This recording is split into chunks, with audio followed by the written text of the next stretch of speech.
What's up, everybody? Got a quick little explain video for y'all today. Shout out to Coconut Brick Studios for giving me this idea. I appreciate it. His channel is linked in the description down below. As always, if you haven't subbed to the channel, please do so. That number is all I have left. Serious army building is what you get into when you're slow at building or genuinely talentless when it comes to mocks. It's a sign of either being a bachelor and having no one else to pay for, or being a massive disappointment who exploits daddy's credit card. In either situation, it's what happens when you get no girls and have a small dick. But that doesn't matter anymore because these guys are only attracted to getting more figures. I won't be surprised if one of these collectors shows up in an episode of My Strange Addiction. The problem is so bad, in fact, that these guys... Sorry, this is hard to say. They start creating first-order armies. This is why I've created a support line. If you or your loved one suffers from LACD, please call the number you see on screen. To validate themselves, these guys show off their armies at conventions or on Instagram where everybody decides to show what little life they have. Unfortunately, many 12-year-olds fuel their addiction by telling them that they're so cool and that their armies are awesome, when in reality, no one else really cares. This positive feedback loop then makes the LACD mind want to get more and more figures, so more and more 12-year-olds start telling them they're cool to make up for the fact that they weren't liked in middle school. In 8th grade health and wellness class, we learned about happiness, specifically about momentary happiness and how about buying things doesn't really make you happy in the long run. And this is just the problem with army builders.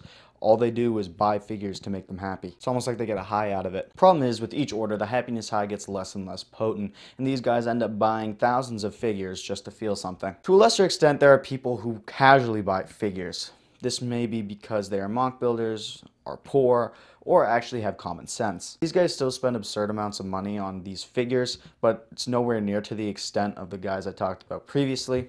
They usually spend maybe hundreds or couple $1,000s a year on figures. However, in the end of the day, most of them usually have an awakening. Sooner or later, these guys will end up reflecting on their armies and regret buying all these small pieces of plastic and would have rather bought different small pieces of plastic. I think we just saw one of the largest collective awakenings in the entire LEGO community. And that is all thanks to the 501st Battle Pack. In a never-before-seen hype stint, casual LEGO fans bought tens of thousands of 501st Battle Packs and probably gave LEGO millions of dollars. But TBC, people have been buying a lot of battle packs since the dawn of time. That's the point of the sets. Well, little Jimmy, first off, I stand my ground that the 501st set is not a true battle pack. And second, it was mostly big YouTubers and a select few that bought a lot of battle packs. This is the first time we saw the masses participate in burning money. Not only was LEGO able to create a battle pack that everybody bought a lot of, but they created a battle pack that was twice the price of a normal battle pack with the same amount of desired figures, and still managed to get people to buy it in ridiculous quantities. This may be the greatest instance of hive mind ever in the LEGO community. Looking back at it, it's a real shame that the LEGO community fell into hypebeast culture for a moment. With sets like the 501st Battle Pack, Bespin Duel, Nebulon B Frigate, and other sought-after sets, I wouldn't be surprised to see the LEGO reselling market take a dark turn like the sneaker community did.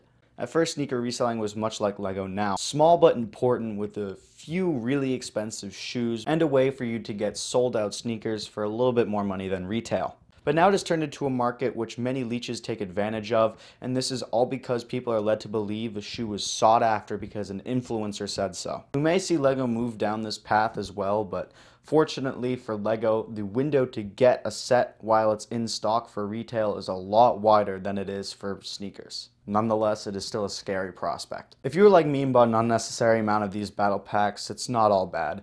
We can take advantage of the next generation of hive minds and actually make some money back by selling all the figs on Bricklink. Thank you guys so much for watching this short explain video. If you guys have an idea for the next explain video, please let me know down below.